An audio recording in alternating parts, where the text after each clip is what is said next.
her investment in equity shares. Okay, so that is the equity and debt instrument. So yung company, nag-i-issue sila ng either debt instrument or equity instrument. Ang purpose nun is to raise financial capital. Again, okay? To raise financial capital, of course, that they are going to use into their projects or other investment projects katulad ng mga expansion, katulad ng halimbawa kung real estate yung business, of course, they're going to use the financial capital to finance their projects katulad ng pagpapatay ng mga building, yung mga ganun. Okay? So kapag meron tayong compound financial instrument, meaning the financial instrument has both the equity and debt feature, anong sinasabi ng standard? How are we going to account for them?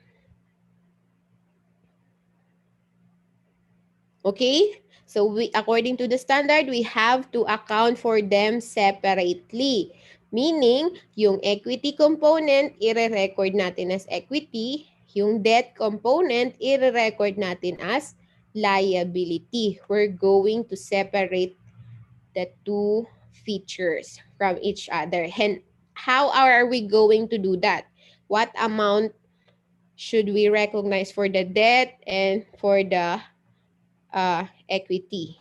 So we will discuss that today. Okay, so what is a compound financial instrument? Again, it contains both liability and equity elements. In the perspective of the issuer, sino ang issuer? Tayo, yung company natin. Okay, dahil ang topic natin is bonds payable, tayo yung nag-i-issue ng corporate bond.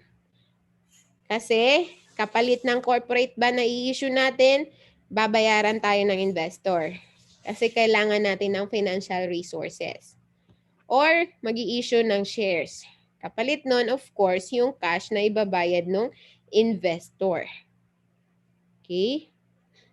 So we are the issuer, the company is the issuer. Common example of compound financial instrument is the bond payable with share warrants and convertible bonds payable. Ano yung bonds payable with share warrants? Okay? And bakit merong equity feature yung ating bonds payable? So, ginagawa ito ng corporations, nilalagyan nila ng share premium or ginagawa nilang convertible yung corporate bonds nila to attract investors. Para bumili yung mga investors para bilhin nila yung corporate bond ng company. And bakit kinakailangan na gawin nilang attractive yung bond nila? Kasi remember, hindi lang company mo ang available sa market. Hindi lang yung corporate bonds mo ang available sa market. Remember, there are a lot of businesses that may also be offering their own corporate bonds into the market. And other than the corporations, the government is also offering the treasury bond, which is a default risk-free investment. So yung mga investors, okay, kung ikaw yung investor, kung ako yung investor, of course, ang pipilin ko na investment, depende sa kung anong klaseng investor ako. Kung risk-averse ba ako, or aggressive ba ako, okay lang sa akin mataas ang risk, importante malaki ang kita, yung mga ganun. So kung halimbawa, ako yung investor, of course, ang objective ko, ang goal ko, is kumita ng malaki. Diba? So, kung halimbawa, yung interest rate ng bonds mo or ng company is lower than the market interest rate, ibig sabihin, yung nominal rate ng company is lower than the market rate, ibig sabihin, ako bilang investor, mas pipiliin kong mag-invest in any other investment available in the market because the market rate is higher than the nominal rate of that corporate bond. So, anong gagawin ngayon ng corporation? para mabenta pa din yung corporate bond niya, para may bumili pa rin ng corporate bond niya. Either ibibenta niya at a discount sa mas mababang presyo yung kanyang price, yung kanyang bond. That is why meron tayong tinatawag na discounted bond, meron tayong discount on bond, for example, or lalagyan niya ng other features para ma-attract yung mga investor na bilhin pa din yung corporate bond. Nasa company pa rin sila mag-invest. Okay? So ano yung other features na idadagdag niya? Lalagyan niya, for example, ng share warrants or gagawin niyang convertible yung corporate bond. So, bakit sa tingin nyo attractive yung share warrants? Bakit nagiging mas attractive yung bonds na may share warrants? Okay? And bakit mas nagiging attractive yung bond na convertible into shares? Remember, yung bond, walang ownership interest. Pero yung shares, merong ownership interest. So kung ako yung investor and I'm interested to become a shareholders of that company, then gugustuhin kong bilhin yung bond na yan para meron akong chance na bumili ng kanilang shares. Okay? Or may chance ako na maging stockholder ng company na yan. So ano nga yung pinagkaiba ng share warrants sa convertible bonds? Yung share warrants para yung coupon na naka-attach doon sa bonds payable. Actually, meron definition dito. Before we discuss yung share warrants, let's have muna itong slides na to. So accounting for compound financial instrument. So the components must be accounted for separately. So isi-separate natin yung liability component and the equity component. So this is the split accounting. So ang gagawin natin to separate the compound financial instrument into two, liability and equity, you have to remember that equity is residual. Meaning, kung ano lang yung natira, yun lang yung mapupunta sa kanya. Okay? So, uunahin muna natin i-identify kung magkano yung price that will be attributable to the liability component. Okay? So, meaning, we have to identify first at what amount should we initially recognize the liability component. So, since bonds yung pinag-uusapan natin, bonds is initially recognized at its carrying amount, that will be the market price of the bond, kung merong available na quoted price, or the present value of the bond using the discounted model. Okay, so diniscuss natin yun previously. So you should remember. So this split accounting, we allocate the issue price. Ano yung issue price? Ito yung total price na ibabayad ng investor para doon sa corporate bond na yon na merong attached na share warrants or convertible into shares. Big sabihin, ito yung pera na matatanggap ng company kapag binili ni investor yung bonds. Okay? So, ito yung i-allocate natin on initial measurement. So first, ang unay natin si liability. Okay? Kapag na-identify natin kung magkano natin i-record si liability, meaning si bonds payable, i-minus natin siya sa issue price. Yung natira, yun ngayon yung magiging value, initial value ng equity component. Okay? So this is the formula. That is based on the standard, ha? That is according to the standard. So as you can see, first we identify the liability, then the residual. Okay, that is for the initial recognition of the compound financial instrument. Okay, first we discussed what is a compound financial instrument, kailan nagkakaroon ng compound financial instrument, and then how are we going to account for that financial instrument, and then paano yung measurement on initial recognition. So let's have a detailed discussion. So bonds payable issue the share warrants. Ano ang share warrants? So these are granted to enable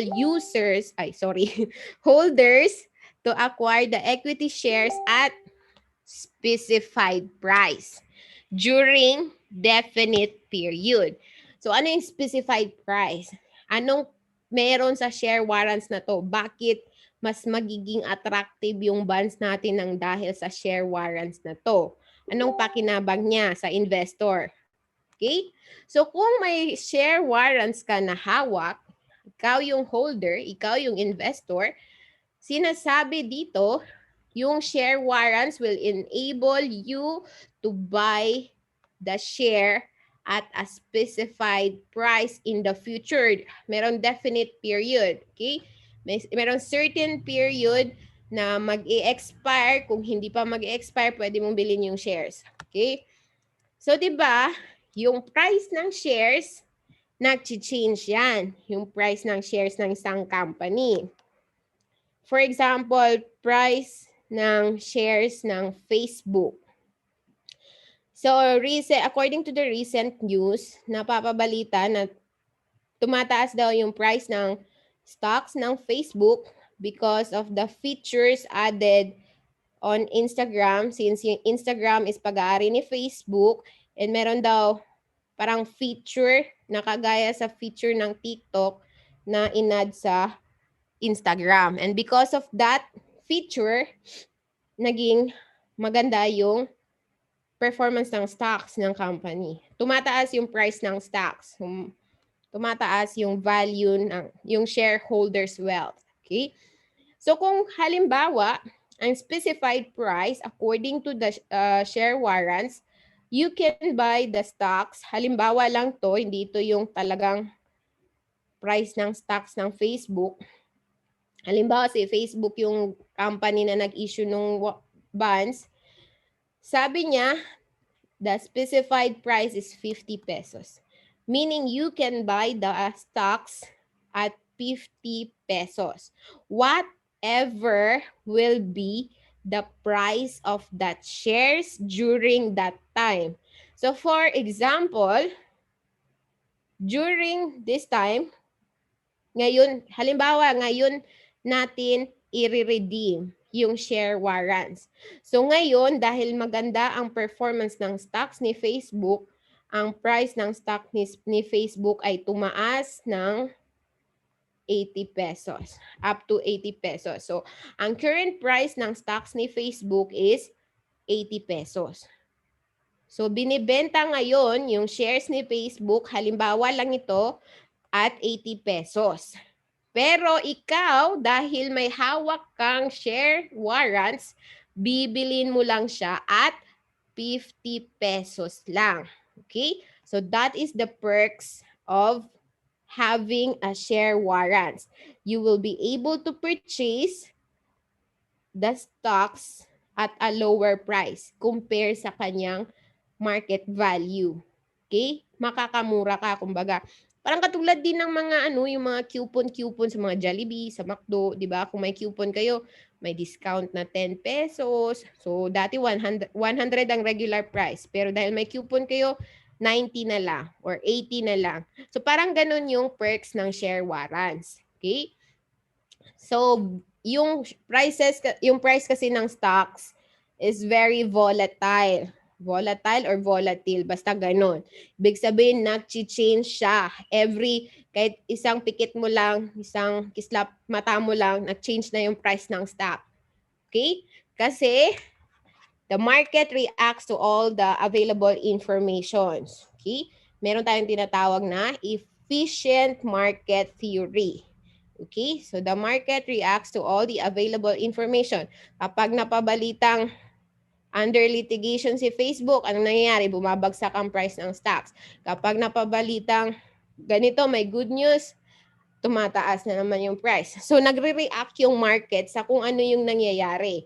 Na kung ano yung tingin nila na makaka-apekto sa performance ng company. That is why yung changes very every minute, every second, nag-change yung price ng stocks.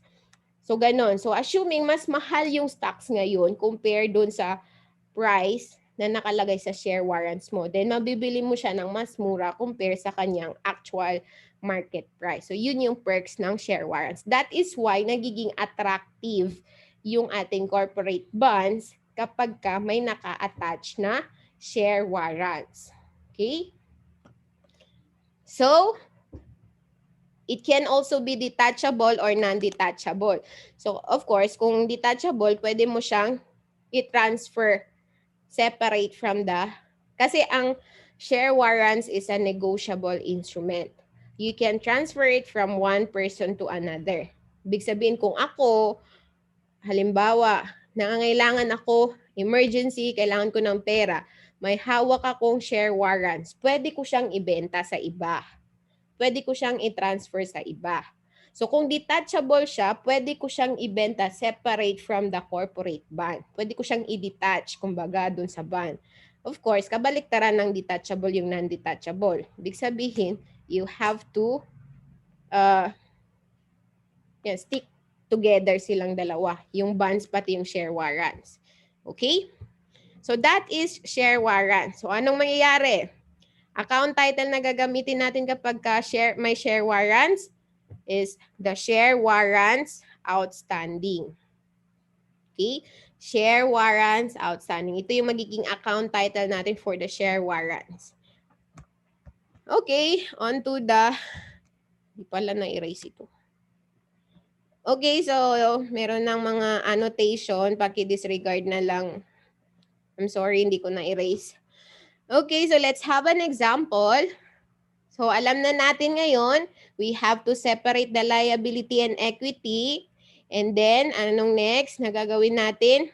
Identify muna natin yung fair value ng equity ng liability. And then, i-deduct natin sa issue price, yung matitira, yun yung magiging price ng equity. So we have a problem here for Monique Company. So given na, so yung given lang yung binigay niya. Okay, sabi dito, sabi ng previous class, 6% ang effective rate. Okay? Nakalimutan kasi ni Mami lagay yung effective rate. So this is the problem. So we have face value 5 million. We have 8% na nominal rate. We have, if you sell the compound financial instrument, meaning the bonds along with the share warrants, the market value or market price will be 120. Sa mga problem, minsan hindi nilalagyan ng percentage. Ang nilalagay lang 120, katulad ng mga example natin sa previous lectures natin. Okay? Ito actually yung quoted price. So, kahit na hindi nilagyan ng problem ng percent, alam nyo dapat na 1.2 ang imumultiply nyo sa face value. Okay? Huwag kayo malilito ha. Hindi kasi, yung mga problem kasi usually hindi nila nilalagyan ng percentage. So you should know.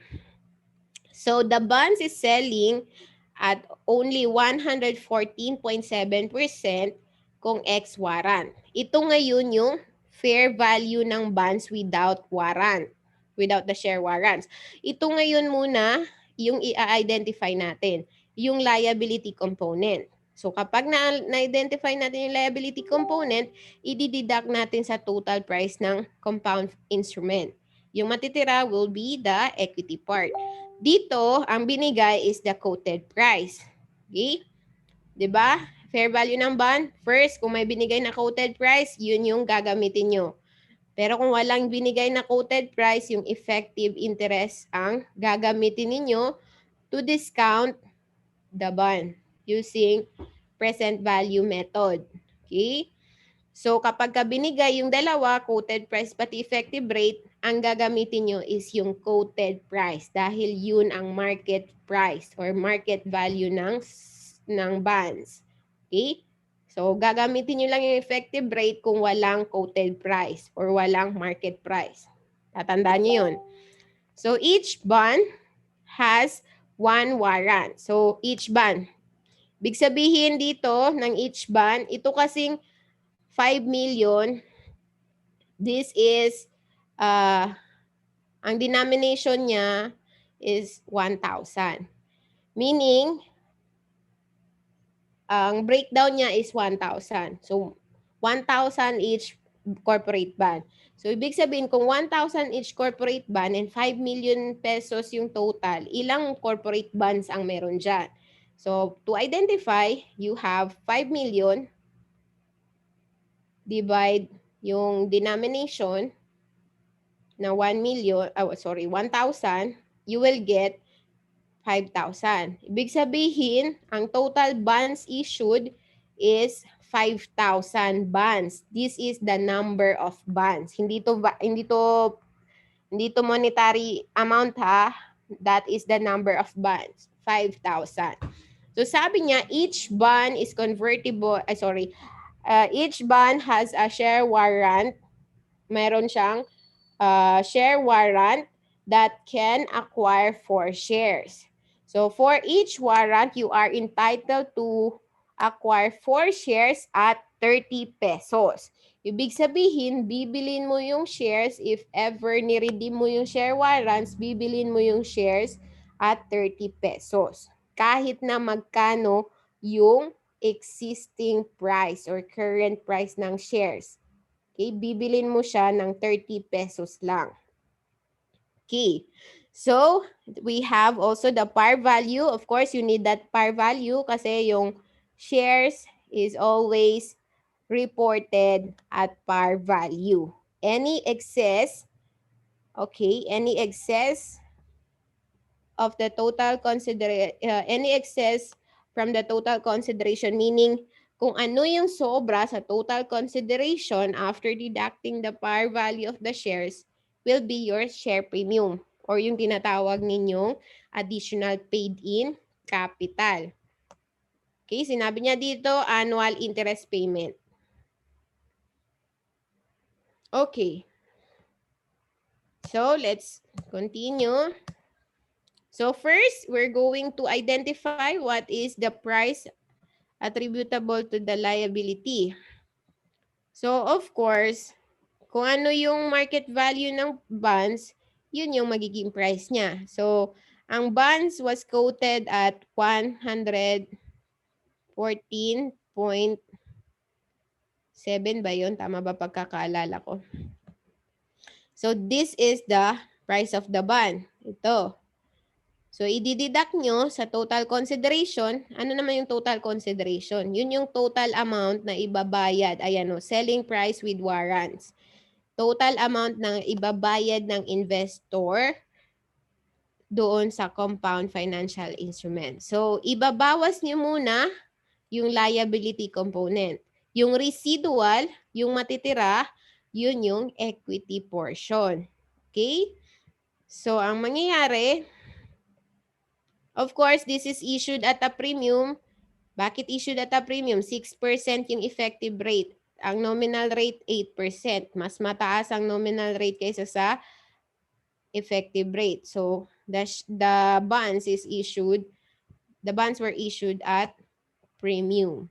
So, how are you going to identify the premium? That is the difference between the market price or the present value of the bonds and the face value. So, since mas malaki yung market value niya kaysa sa face value niya, meron tayong premium. Okay? And we're going to we're going to amortize the premium over the life of the bonds.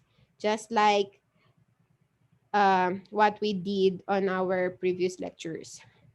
So to prepare, okay, so alam na natin kung magkano yung values for each liability and the equity component, and we also determined kung magkano yung premium. We're now ready to do the journal entry.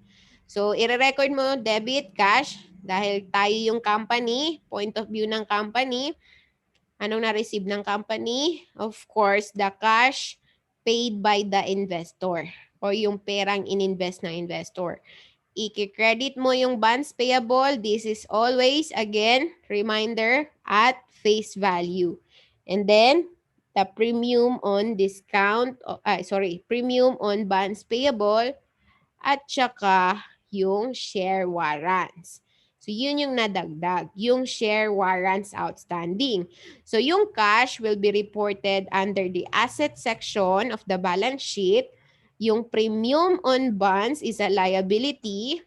The bonds payable is a liability and the premium on bond is to be added doon sa bonds payable to get the carrying value of the bonds. Okay? So, in effect, part siya ng liability.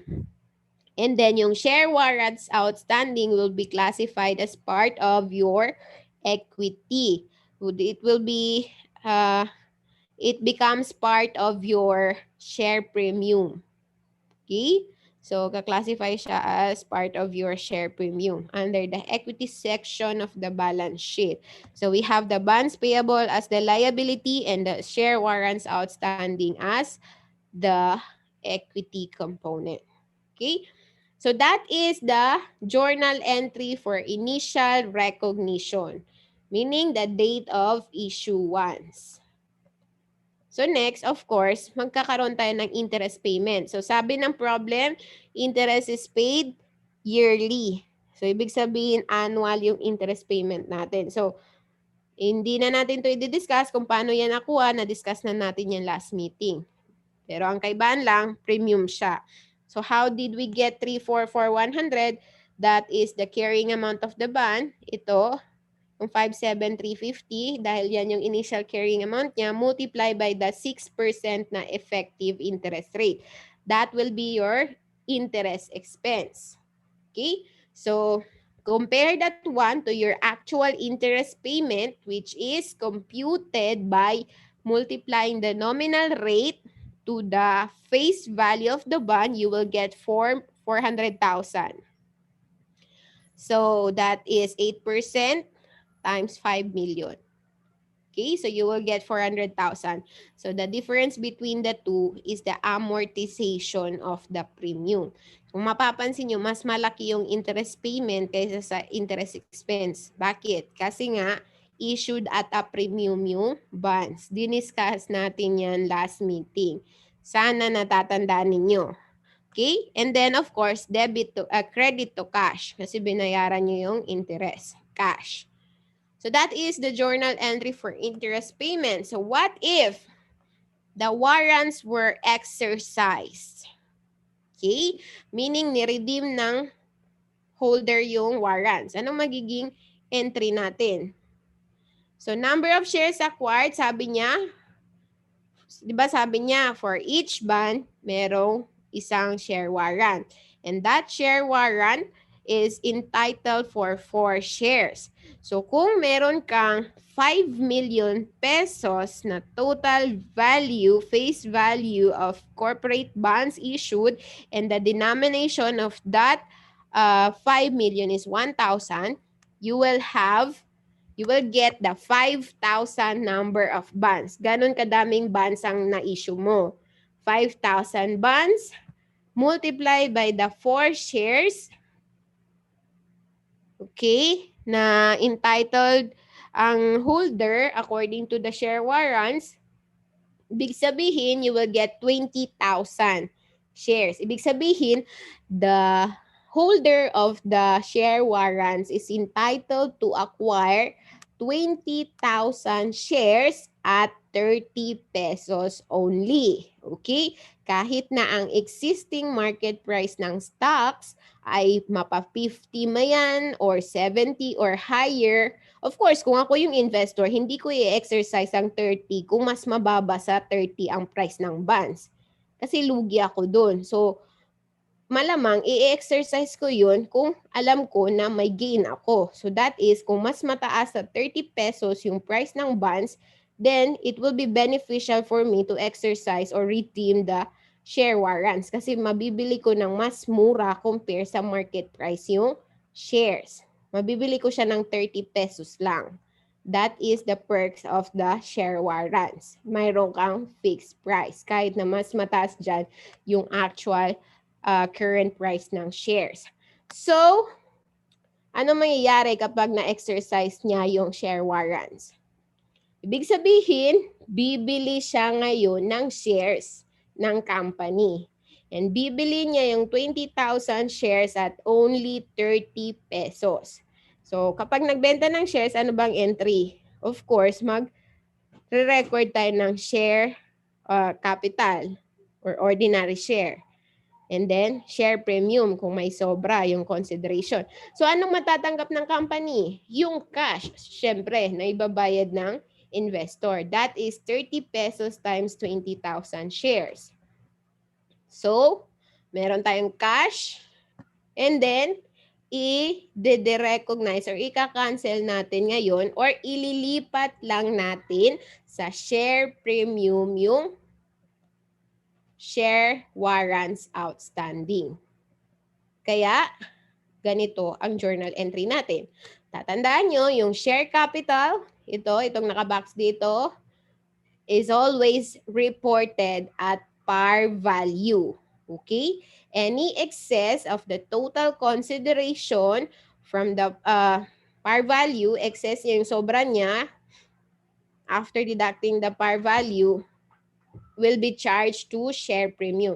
So kung mapapansin nyo, ang effect niya, nilipat nyo lang yung share warrants outstanding into share premium. Okay? And then, recognize nyo, of course, yung cash na binayad ng investor. Okay?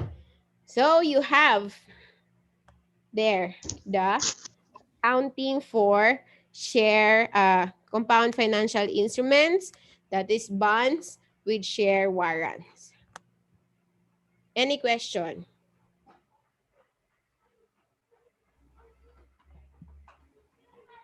Okay, no question. Very good. Naiintindihan ninyo.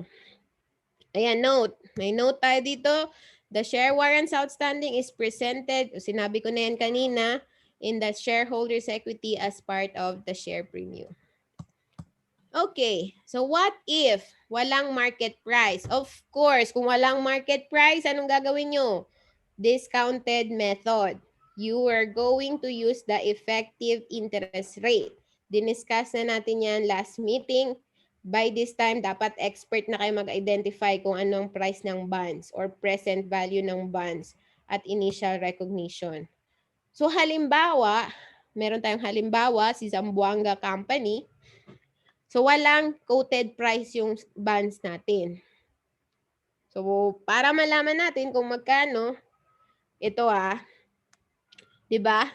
Unahin muna natin yung liability bago yung equity. So dito sa problem na ito, nililito kayo kasi binigyan kayo ng market value ng warrants. 1.5 daw. Okay?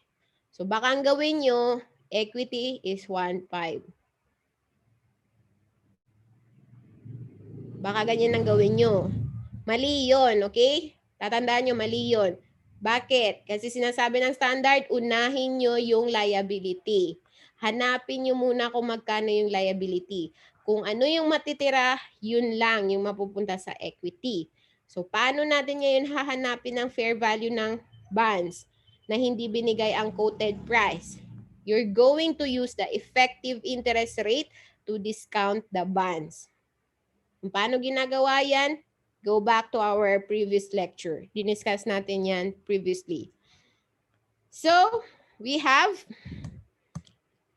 so the price of the bond, the total price of the compound instrument is, yan, sinabi ng problem yan, andito, issuance of the bonds with warrants. This is the compound financial instrument. Ang price ng compound financial instrument is 120. Ito yung sinasabi ko sa inyo na sometimes walang percentage na nakalagay. Pero anong gagawin nyo dyan? 8 million, hindi times 120 times 1.20 yan. Okay? Tatandaan nyo yan. So you will have 9.6, the total issuance of the compound instrument. So you have to identify first how much is the fair value of the bond using the present value method. Okay? which we discussed previously. So, yun muna ang identify ninyo, and kapag nalaman nyo na kung magkano yung fair value ng bonds, ibabawas nyo yun sa total price ng compound instrument. Yung matitira, yun lang yung equity portion. So, ang equity portion ay 1,014,400 lang. Kahit na ang binigay na market price niya ay 1,500,000. Hindi natin susundin yung 1,500,000 because that will be against the rule ng standard. So, yan. This is how you compute for the present value of the bond. So, you're going to use the present value factor. Okay? Okay. Ma'am, present value yan yung 7.72, ma'am? Present value factor. Oo. Yes. Itong 6%, itong 8 million times 6%, that is your interest payments. Diba? We identify the present value of the cash flows. Ano bang cash flows related to the bonds? First, the interest payments, which is paid periodically. And then the principal, which is paid at the end of the life of the bond or maturity date. So ito, since equal payment ito, annuity ito. So either ordinary annuity, present value factor of ordinary annuity, or present value factor of annuity due. Depende. Ordinary annuity ang gagamitin nyo kapag paid at the end, okay, of the period. Kapag paid at the beginning or may advance payment, annuity due ang gagamitin. For the principal, since ang principal ay isang beses lang babayaran on the maturity date, ang gagamitin nyo ay present value factor of 1 for the lump sum. Okay? So we will not go deeper into that kasi dapat na-master nyo na yung time value of money. Dinidiscuss yan sa ibang subject. Okay? So that is the factors that you are going to use to get the value of the bonds na diniscuss din natin last meeting. Okay? So then, now, we determine kung meron tayong premium or discount. At dahil nga mas mataas yung value ng yung present value ng bond compare sa kanyang, balik tayo sa problem. Okay? Sa given pa lang, malalaman nyo na kung discount or premium. Paano nyo malalaman? Mas malaki yung nominal rate kaysa sa effective rate. Anong ibig sabihin yan? Okay? Issued at premium. Okay? So, ibig sabihin, meron tayong premium. Okay? Next, journal entry.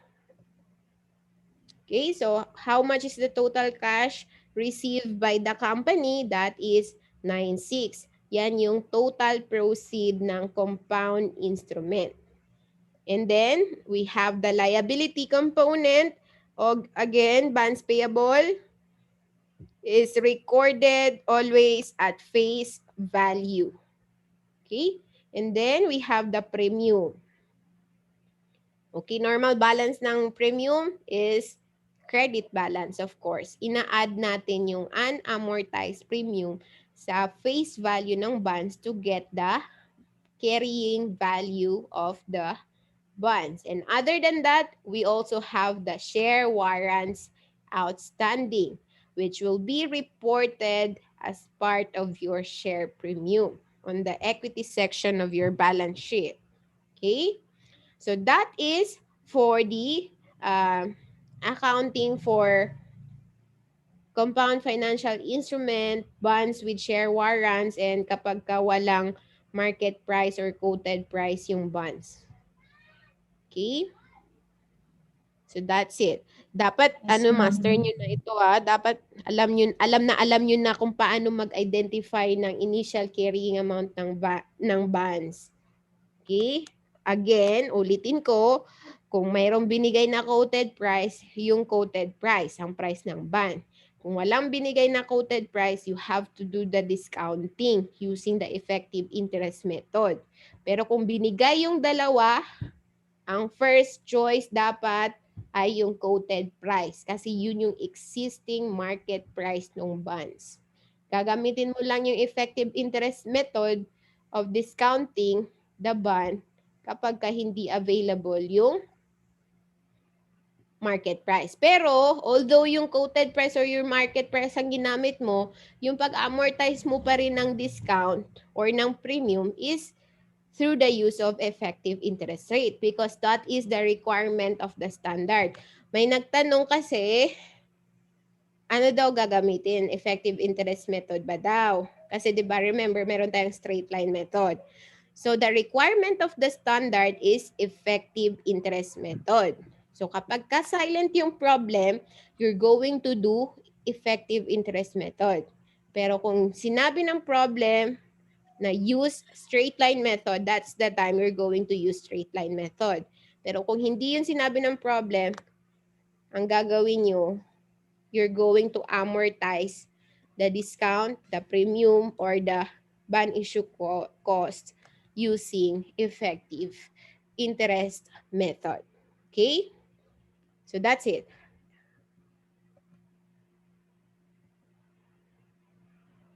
Ayan. Sinabi niya lang dito, we ignore the market value of the warrants. Okay?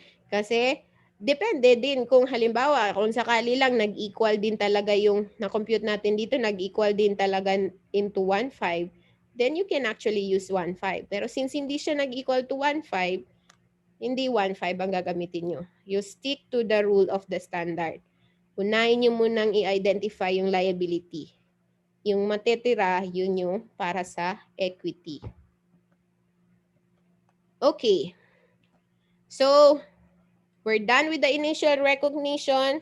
We will now go to the recognition kapag nagbayad ng interest and what if kapag ka in-exercise again yung warrants. Of course, to amortize, ito na yung mga journal entry natin.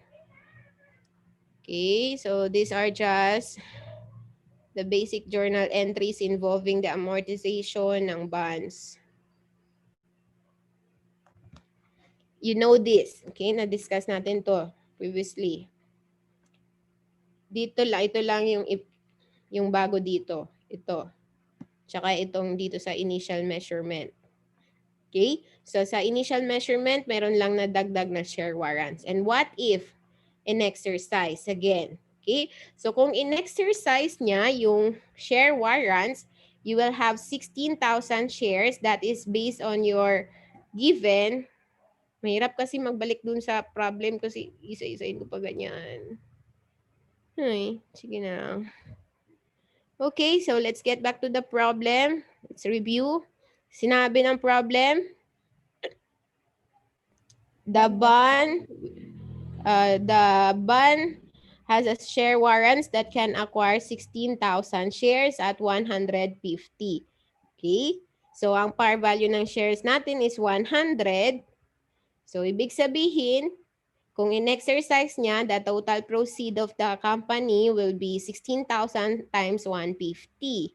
And then, of course, you have to recognize the share capital at par value 100. Yung sobra will be charged to share premium, just like the previous example. So, yun lang. So, yun lang siya. So, yan. So, you have here, ika-cancel out nyo lang or ililipat nyo lang actually yung share warrants outstanding to share premium. Okay? And then, i-record nyo yung total cash proceed ng company or meaning yung binayad ng investor to purchase the 16,000 shares. Okay, and then you recognize the share capital at par value. Any excess will be charged to share premium. Pwede nyo actually i-separate itong share warrants outstanding. Mag-record kayo separately. Pero debit nyo lang ng share warrants outstanding tapos credit ng share premium. Pero to save time, pwede namang pag-isahin nyo na. Compound entry na. So basically, nililipat nyo lang yung share warrants outstanding to share premium. And other than that, nire-record nyo din sa share premium yung excess na 50 times 16,000. Ito, excess ng consideration over the par value. Important reminder, you must not forget the lesson on bonds payable because this topic is just a continuation. Basically. Okay. Next, what if, yes? Any question? None so far, ma'am. Okay, sige. So, what if 30% lang yung in-exercise niya na warrants? Meaning, the other warrants were not exercised. So, kapag ka 30% lang, out of 16,000, di ba, entitled siya to purchase 16,000 shares. So, kung 30% lang, multiply nyo lang ng 30%, then you will get the total shares that the investor will purchase, okay, at 150. So, that will be 4,800 shares. Ito, nandito. Okay, multiply nyo lang sa 150 again, 4,000. Kung 4,800, and bibili niya ng 150 dahil yun yung price na nakalagay sa share warrants. So you will have the total cash proceed ng company from the sale of that shares. Okay? So ano ngayon, paano ngayon natin i-allocate yung share warrants outstanding? So madali lang din yun, i-multiply nyo lang din siya ng 30%. Ito nandito. Okay? So ibig sabihin, ito yung total share warrants outstanding na ililipat nyo sa share premium. So our entry will be, okay, you have here your share warrants na in-exercise. Bakit ano ito? Bakit hindi sila pareho? Wait lang. Baka 4 ito. This should be this one na correction lang yan. Ka-error lang. And then the cash proceed again is ito. So this is 720,000. Ayan. Ayan, nandito. And then you're going to record the share capital na binili ng investor, of course, at par value. And then the excess of the proceed over the par value is part of the share premium along with the share warrants. So yung share warrants, ililipat natin sa share premium. Okay? So, parang nagiging balancing figure yung share premium. Pero hindi lang siya balancing figure. You should know how to determine that share premium. The share premium is actually the, again, ulitin ko, excess of the cash proceed over the par value of the bond. So, if the cash proceed is 150, ang excess natin is 50. Pero, other than that, meron pa tayong share warrants outstanding na ililipat din natin sa share premium. So that will be the amount of your share premium other than being a balancing figure. Okay? So that's how you're going to identify how much is the share premium. Okay? So that is for the, okay? Read your book again. Of course, as responsible BSA students, dapat parati kayo nagbabasa ng libro nyo. Enjoy nyo lang yung pag-aaral. Okay? Enjoy nyo lang yan. So, how are you so far? Very interactive yung slides ni Ma'am Peng. Okay? So, kung okay pa din kayo, let's continue para matapos natin.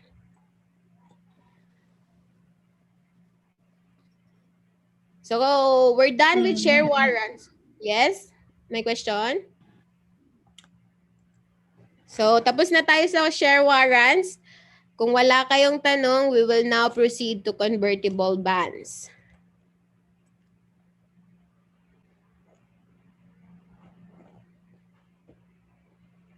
Okay. So, for convertible bonds, we have Anong pinagkaiba ng share warrant sa convertible bond? Sa share warrant, other than the corporate bond, merong naka-attach na parang coupon. Yun yung share warrants. Okay? Yung convertible bond, dun sa share warrant, yung share warrant na yun, para lang siyang coupon that will allow the holder to purchase shares at a specified price. Okay? According to the warrant. Pero sa convertible bond, hindi bibili yung investor. Walang cash na involved. Bakit? Kasi i-convert niya lang yung mismong corporate bond into shares. Okay? So, i-convert niya lang yung liability into equity. Okay? So, walang purchase or cash na mai-involve during the conversion. So, that is the difference between share warrants and convertible bonds. So, this gives the holder the right to convert their bond holding into share capital. So, we have two important situations. First, initial recognition. How are we going to recognize? Again, yung rule ng standard, liability muna, yung matitira, yun yung para sa equity. And then, when the convertible bond is converted, how are we going to compute or record the conversion? So, yun yung magiging problema natin kapag ka merong convertible bond. So, let's have the initial measurement. So, unlike with bonds with share warrants, the equity portion under this compound financial instrument is called, so ang account title na gagamitin natin will be share premium conversion privilege. Okay, again, to compute for that one, identify nyo muna yung fair value ng liability. And then, ima-minus nyo yun, kagaya dun sa share warrants, ima-minus nyo yun from the total issue price ng compound instrument. Para makuha ninyo yung natira that will be reported as equity. So, same lang din sa previous computation natin for share warrants. And then, kapag walang market value, again, you're going to identify the price of the bond using the discounting model. Gagamitan nyo ulit siya ng present value factors using the effective interest rate. Okay? So, yon. Second situation, what if kinonvert yung bond? Anong kailanganin natin gagawin? So, if the bond is converted, meron tayong procedures here to account for the conversion. First, you're going to amortize muna up to the period of conversion or up to the date of conversion. You have to amortize the bond discount, the premium, and the issue cost. Okay? And then, kung yung conversion date is between interest payment, ibig sabihin hindi siya nag-fall sa interest payment date, then you will have to report the accrued interest. Ibig sabihin yung interest na hindi pa nababayaran. Okay? So you have to compute for the accrued interest. And then, letter C, compute the carrying amount of the bonds converted. So, of course, mako-compute nyo ito kapag natapos kayo mag-amortize. Kasi yung unamortized, meaning yung natirang bond discount or premium or issue cost, gagamitin nyo yun to compute for the carrying amount of the bonds. So, yung magiging carrying amount ng bonds, parang yun yung magiging as if consideration of the issuance of shares. Kumbaga pa, kung nabenta ako ng shares, yun yung cash na marireceive ko. Pero since hindi to benta, conversion lang, yung carrying value ngayon ng bonds, yun yung magiging consideration or kapalit ng shares. Okay? And then, you convert the bond. And then, compute for share premium. Any excess of the consideration over the par value of the share will be recorded as share premium. So, meron tayo dito on the left side, merong format. So, basically, this is the carrying amount of the bonds. Okay? The bonds payable at face value plus the unamortized premium. That will be the carrying amount of your bonds. Plus the share premium conversion privilege. You will have the total consideration. Okay? So, total consideration less the shares at par value, you will get the share premium issuance or share premium related to the issuance of shares. Okay? Or kapag ka-discount naman, ang pinagkaiba niya lang nito dun sa taas, yung bonds payable, babawasan mo ng unamortized discount. Kasi 'di ba, how do we identify the carrying amount ng bond kapag may discount? Face value less the unamortized discount. So this is the carrying value of the bond at the date of conversion, at the date of conversion na carrying value. Plus the share premium conversion privilege, you will get the total consideration less the par value of the shares, you will get the share premium related to the issuance. Walang gain or loss, okay? Bakit? Kasi chinarge lang natin yung difference sa share premium. So, automatic siya reported sa share premium. Okay? At saka, kinonvert lang natin yung bonds into shares. So, yung yung difference ng total consideration at saka ng par value, mapupunta sa share premium. So, i-charge nyo lang sa share premium. So, kung sakaling mas mababa yung total consideration, then ibig sabihin, mababawasan yung share premium balance ng balance ng share premium ninyo sa balance sheet. Okay? No gain or loss. Kailan lang nagkakaroon ng gain or loss? Usually kapag early retirement of bonds. Ibig sabihin, babayaran mo yung bonds kahit na hindi pa siya nagmamature.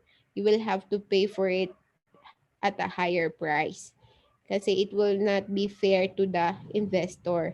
Kasi kikitain niya pa sana yung income na kikitain niya for the remaining life of the bond. Pero dahil gusto mo nang bawiin yung bond, hindi na niya yung kikitain. So, kapalit nun, you will have to pay her a higher price. Mga ganun. Okay? Higher than the carrying value of the bonds. Okay. So, second situation, when bond payable is converted, the procedure to be followed. Okay. Tama ba yun? Anong ginawa ko? Okay, prepare entry. So, ano magiging journal entry natin sa conversion ng bonds? So, you're going to recognize the bonds payable. So, you will have to debit the bonds payable account. And then, of course, kapag ka-issued at a premium yung bonds natin, any unamortized premium will also be de-recognize. So, ang normal balance ng premium is credit. So, para matanggal na siya, i-debit natin siya. Also, same with the share premium conversion privilege. Okay? And then, we are now going to recognize dahil kinonvert nga natin yung bonds payable into share capital, i-record natin yung share capital. The share capital is always recorded at par value. Again, always recorded at par value. Kasi kapag tinanong kayo, how much is the increase in share capital? Napakadaling tanong lang yun. Hanapin nyo lang yung par value ng share, tapos multiply nyo lang yung number of shares na binili niya. Yun lang. Kapag nagkamali pa kayo doon, ewan ko na lang. Okay? So, usually, ang magkakamali is yung share premium. Kasi hindi nyo, malilito kayo magkano ang mapupunta sa share premium, magkano ang i-charge sa share premium. So, the share premium is the difference between the total consideration again less the share capital at par value. So that will be your journal entry for the conversion ng bonds. So let's have Sunshine. So si Sunshine Company issued 5 million bonds that is convertible. So convertible bonds na may face value na 5 million, in-issue ng company at 105. Okay? So meaning our compound financial instrument is issued at 105. Yung 105 dito, ito yung total proceed ng buong compound instrument. Doon natin ibabawas yung fair value ng bonds para ma-identify natin kung magkano ang remaining amount that will be recorded as equity. So the bonds is convertible into each, so ang denomination ng bonds is 1,000. So kung 1,000 pesos yung denomination ng bonds, ilang bonds meron dyan? So kung ang total is 5 million pesos, divide 1,000 pesos, you will have 5,000 bonds. So 5,000 bonds, each 5,000 bonds is entitled to 8 shares. So that will be 5,000 times 8. So again, the par value ng shares is 100. Kapag tinanong kayo, how much is the increase in the share capital of the company because of the conversion? So you have 100 times yung ito, 5,000 times 80. 5,000 times 8 times 100. So yun lang siya. So life of the bonds is 4 years. And then we have 12% nominal rate. Interest is paid every year annually at December 31. So, binigay na niya yung fair value. So, we do not have to compute for the present value kasi binigay na niya yung fair value or quoted price ng bonds. So, kung 4.7 yung quoted price ng bonds and magkano ang 1.05 ng 5 million, i-deduct nyo dyan yung 4.7, yung matitira, yun yung equity component or share premium conversion privilege. So, sabi dito, at the end of the first year, that is on December 31, 2020, the bonds were converted. So, on that date, bakit importante ito? Later we will know. So, on that date, the fair value of the share is 150. Okay? So, kung i-issue nyo sana sa labas yung shares, 150 ang ibabayad sa inyo ng mga investors kasi yun yung price ng shares natin. Pero dahil conversion lang yung mangyayari, of course, walang matatanggap na cash yung company. Ililipat niya lang sa equity yung liability. And then the bonds are quoted at 101.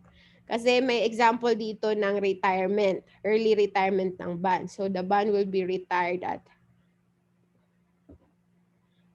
before its maturity date. Okay? So note, all situations starting from here is related to Sunshine Company. So, required. So, during the initial recognition, we have, of course, total proceed, yung 105 times the face value na 5 million, you will get 5,250,000.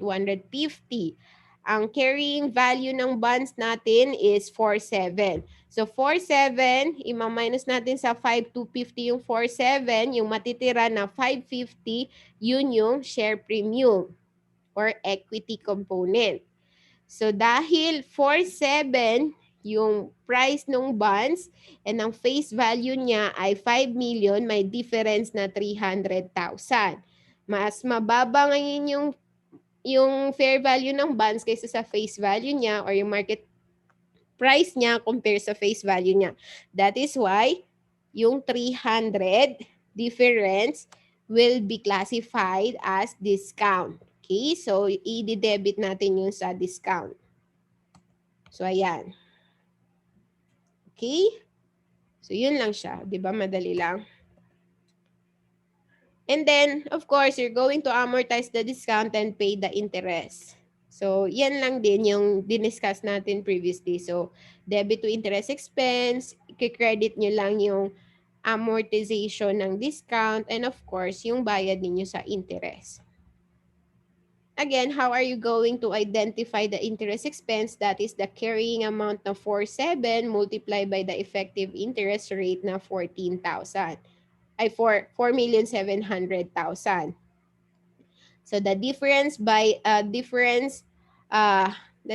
between the interest expense and the actual interest paid, how do you identify the actual interest paid? That is the nominal rate multiplied by the face value. The difference between the two is the amortization of the discount or the premium. Depende. So in this case, for Sunshine, meron tayong discount on bonds payable. So that is for the first year. Pero dahil sinabi ng problem na at the end of the first year, kinonvert na ng holder yung bonds. So kung kinonvert na niya yung bonds, what will happen?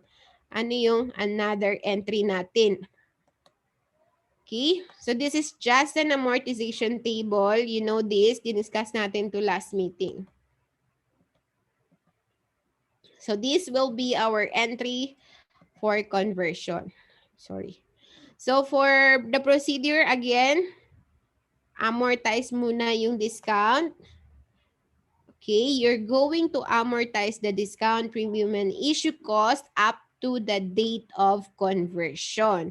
And then you have to identify the accrued interest kapag yung conversion date is between interest payment. Kasi that will become part of the conversion consideration. Total consideration. Okay?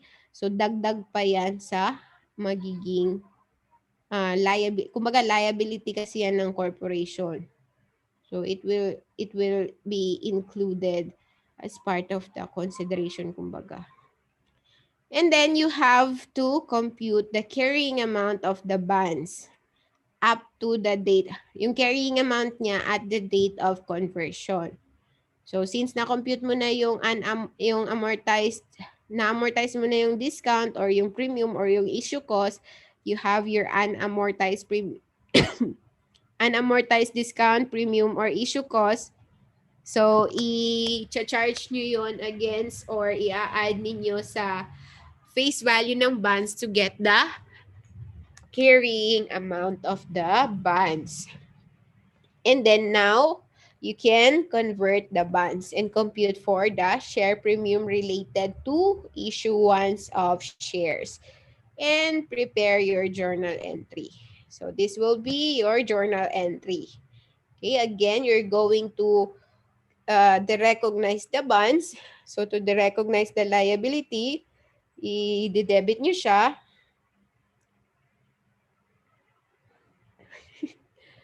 Okay lang ako, kaya ko pa. Thank you, Norhara. Go, ma'am. So, yung bonds payable, i-debit ninyo to derecognize the liability since i-convert na natin siya into shares.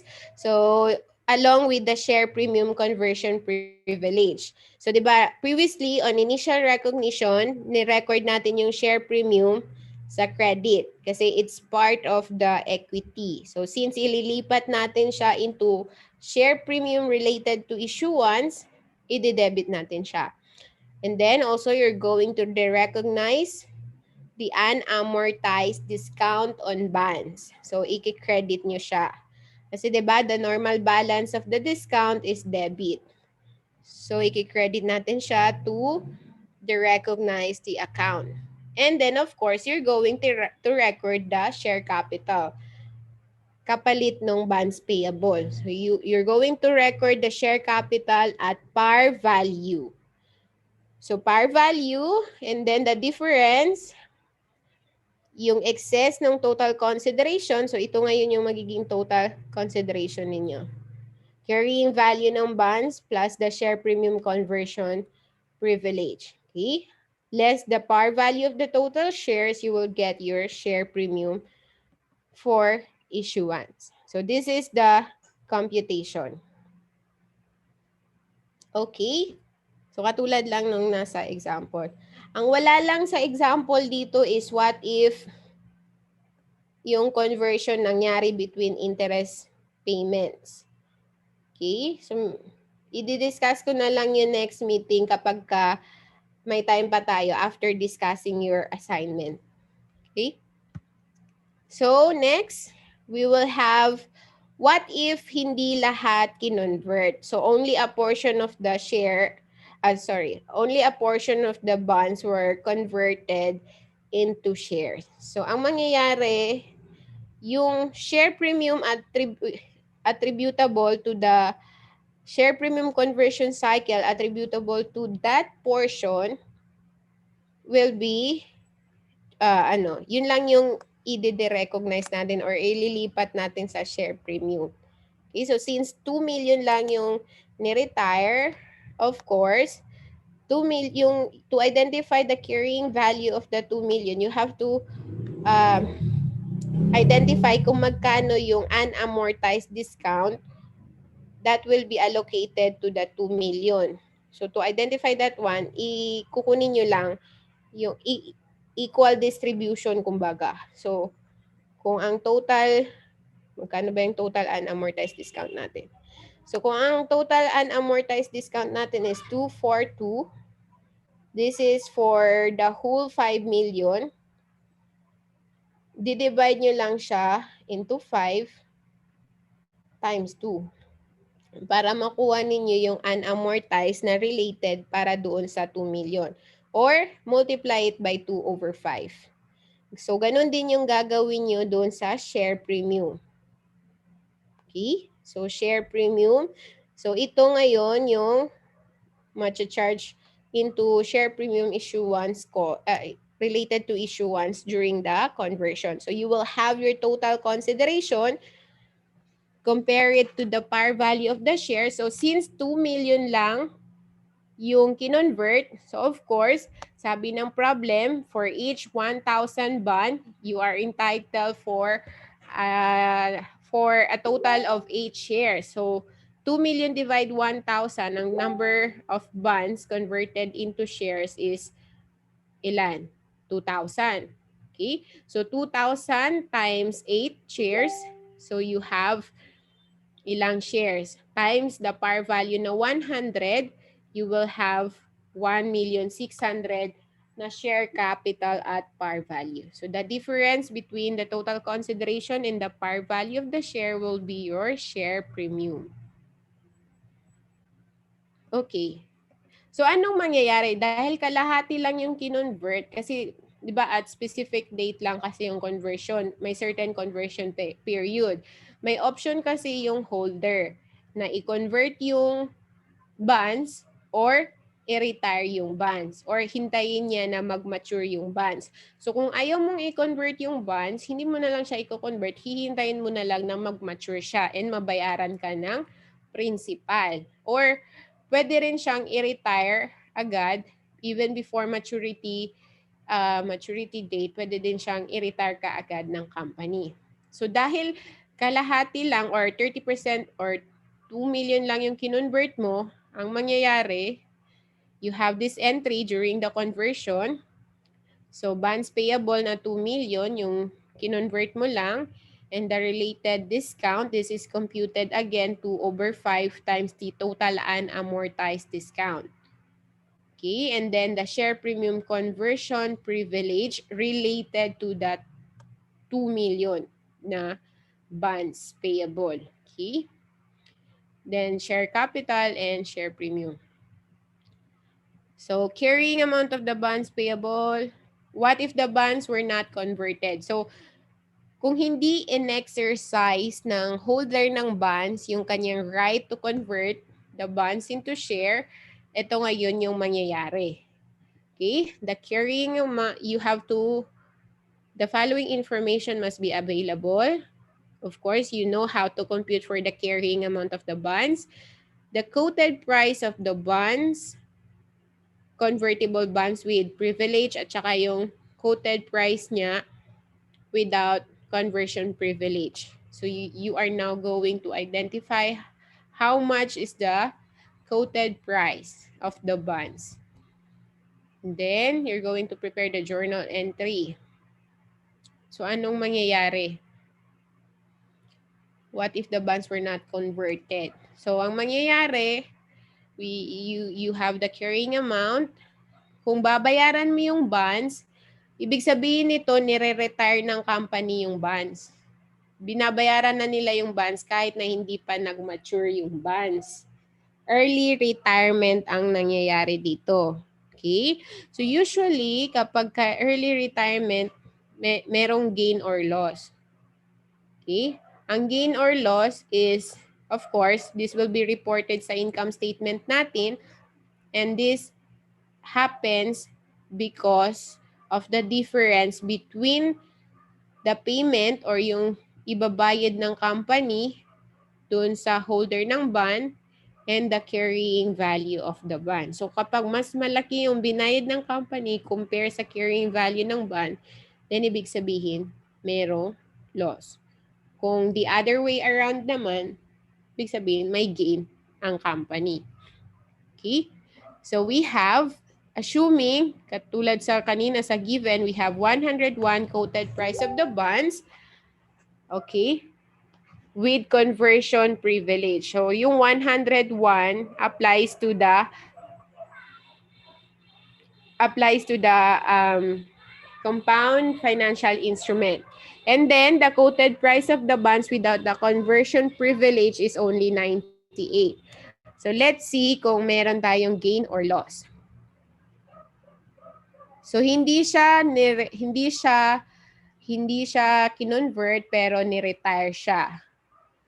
So this can be a callable bond or yung tinatawag nating callable bond. Kapag ka callable bond, the company has the right to call the corporate bond holder. Ibig sabihin, merong discretion yung company na i-retire yung bonds kahit na hindi pa dumating yung maturity date niya. Of course, may mga reasons kung bakit ginagawa yun ng company. Okay? Remember, bakit ba tayo nag-i-issue ng bonds? Because we're trying to raise capital fund to finance our project. Pero other than issuing corporate bonds, the other way for a company to raise fund is to issue shares. Instead of issuing bonds, mag-i-issue na lang sana sila ng shares. Pero hindi kasi pwede basta-basta mag-decide ang company na shares na lang ang issued or bonds na lang ang i-issued. Ina-analyze nila yan. Okay? They are ina-identify ng company kung ano yung optimal capital structure. Ano yung capital structure? This topic is discussed on financial management na subject. So sa capital structure, sinasabi lang ng capital structure, ilang parts ng capital ng company ang nanggagaling sa liability and ilang percentage ang nanggagaling sa equity. Okay? So, ibig sabihin, the company has the option to either issue a debt instrument or equity instrument. So, an example ng debt instrument is corporate bond. Equity instrument, of course, preferred shares and ordinary shares. So, yung capital structure, bakit kinakailangan i-identify nila yung optimal capital structure? Because it will affect the cost of capital. So, ang ginagawa ng management, kinakailangan ma-minimize niya yung cost of capital. Ano yung cost of capital on the part of the company? Yun yung interest na binabayaran, yun yung dividends na binabayaran. So, those are the cost of capital on the part of the company. So, ang goal ng company is to maximize the value of the firm. O yung tinatawag nating firm value. So for the company to be able to maximize the firm value, dapat mababa yung cost of capital. Okay? So, yung cost of capital, the capital structure of the company, liability equity component, will influence the cost of capital. Okay? So, that is why the company may decide kung na-identify nila na hindi maganda yung current capital structure nila, ang gagawin nila, magre-restructuring sila. So, yung restructuring na gagawin nila, depende yon. Either i-reacquire nila yung shares nila para mabawasan yung outstanding shares. So, magiging treasury share yon. Or, i-reacquire nila or i-retire nila yung mga corporate bonds. Okay? Kasi, that will be the better decision na kakailanganin nila to make sure na ma-maintain nila yung firm value or ma-maximize nila yung value ng firm. Kasi firm value also equates to higher prices of stocks or stock price. Pag mataas ang share price, the company has higher wealth for the shareholders or mataas yung shareholders wealth natin. So yun. So, yun yung possible reason kung bakit biglang magde-decide ang company to retire the bonds kahit na hindi pa siya nagmamature or kahit hindi pa dumating yung maturity date. Kasi kung iisipin mo, di ba, bakit mo babayaran agad-agad? Pwede mo naman siyang bayaran pa. Pwede mo siyang bayaran meron ka pang 2 years bago mo bayaran, bago pa mag-mature. Okay? Hindi lang yun dahil gusto lang ng management. Dahil yun sa capital structure. Nagre-restructuring sila, kumbaga. Dahil yun sa, of course, yung maximization ng firm value. May reason, kumbaga. Hindi lang basta-basta nagde-decide yung management. May reason behind that decision. So, for example, this bond is callable. So, meaning, the company has the discretion to call for the holder of the bond and pay that bond or retire that bond even before its maturity date. So, ang mangyayari, we are going to identify kung ano yung carrying amount ng bond, and then the company will have to pay kung magkano yung price or quoted price during that year, that period or that time ng ating bonds. Okay? So the difference between the two will be your either gain or loss. So you have here fair value of the bonds with conversion privilege, and then less the fair value of the bonds without conversion privilege. Ito yan, yung 98. Makukuha nyo yung current fair value ng equity component. So yung current fair value ng equity component, yun lang yung i-debit ninyo. Okay? Yung remaining, ililipat nyo sa share premium. So, you have here the carrying amount of the bond, and then ang fair value ng bond is 49. Ito yung amount na ibabayad ng company for that bond. Kaya meron kang loss. May loss ang company na 142,000. So, ibig sabihin, mas malaki yung binayad ng company compare sa carrying value ng bond. Bakit sa tingin nyo? Kasi, for example, kung ako yung investor, kung ako yung may hawak ng corporate bond, di ba? Kung hindi sana ni-retire ng company kaagad yung bond na hawak ko, kikitain ko pa sana yung remaining interest income. Okay? Up to the maturity date. Pero dahil ni-retire na niya agad-agad, wala na akong interest income na kikitain. So it is just right for the company to pay me a higher price. Kasi nga, on my part, lugi ako kasi hindi ko nakikitain yung remaining income. Okay? For example.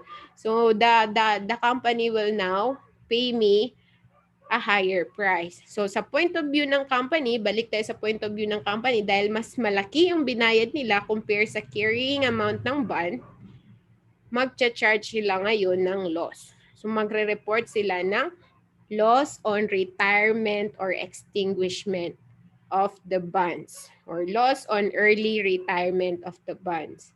So ito yung journal entry natin. Okay? So yung 150 lang na yun, yung dito, yung na-compute natin dito, sorry. Ayan, ito. Okay, yung fair value ng shares during, fair value ng equity component during that date of retirement. Yun lang yung i-charge natin, i-debit natin sa share premium. Big sabihin, yung remaining conversion privilege na hindi nasali dito sa 150, ililipat natin sa share premium related to issuance. Actually, hindi naman required na meron itong issuance na term. Okay? Share premium, understandable na yan. Yan yung share premium for issuance. Pero just to differentiate, distinguish conversion privilege from the regular share premium, nilalagyan lang dito ng issuance. Okay? Because this is different from the regular share premium. So that is for the early retirement. Okay, so instead na i-convert, ni-retire na lang yung bonds. So, nandito yung loss. Of course, normal balance ng loss is debit. Deduction siya sa operating income. So, makikita nyo siya sa income statement ng company. Okay, so that is for the accounting for bond conversion.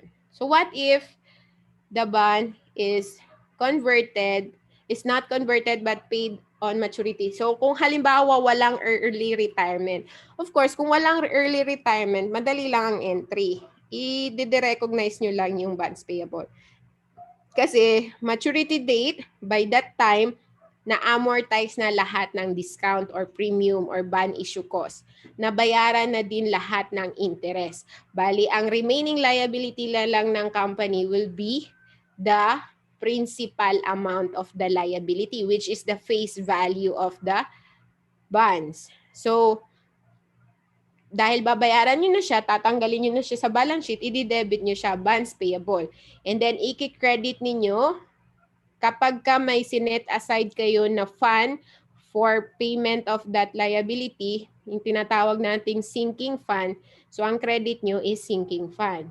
Pero kung wala kayong sinet aside na fund for payment of your bonds, of course, ang credit natin is cash or cash in bank. Okay? And then we're going to transfer the share premium conversion privilege to share premium, yung regular na share premium or share premium issuance. Okay? So that is for the retirement on maturity date. So as you can see, no entry for interest payment because it was already paid. Okay. Since bayad siya sa maturity date. Share premium is close to share premium issuance. So this actually has no impact. Oh, wala siyang, kapag tinanong kayo how much is the effect on the equity of the company? Well, no effect. Bakit no effect? Kasi itong share premium conversion privilege is actually part of the share premium. So parang tinransfer mo lang yung share premium conversion privilege into regular share premium. In effect, pareho lang silang equity. Tinransfer mo lang yung equity sa another equity. So no effect. Zero effect. Okay, so kapag tinanong kayo ng problem, how much is the effect on the equity of the company? Ang answer, no effect. Okay? No impact. Okay, so we're done. We're done with compound financial instruments. I think we're done with the liabilities na. Or hindi ko alam kung gusto nyo bang mag-discuss ng yung share options. Na-discuss ba sa inyo yung share options? Yung share options, yung bonus na shares, mga ganon. Familiar po. Mm-mm. Familiar lang, Mars. Kasi actually yung shares kasi is part ng ng financial accounting 2 or intermediate accounting 2. Kasi ang intermediate accounting 3, ang topics lang actually sa financial accounting 3 is yung single entry, correction of error, pati yung mga SMEs. So, pero kahit sa amin dati, hindi kasi talaga kayang tapusin yung okay lang kung gusto niyo na mag-out. Okay? Time na din kasi. So yun. Hindi talaga natatapos hanggang shares. So, sa FinAct 3 talaga namin dinidiscuss yung shares. Kaya yun. Sige lang, tingnan lang natin. Pero mag-quiz muna tayo sa bonds and compound instruments. Okay, so that's it muna for today. You may now leave the meeting kasi may klase pa siguro kayo. O,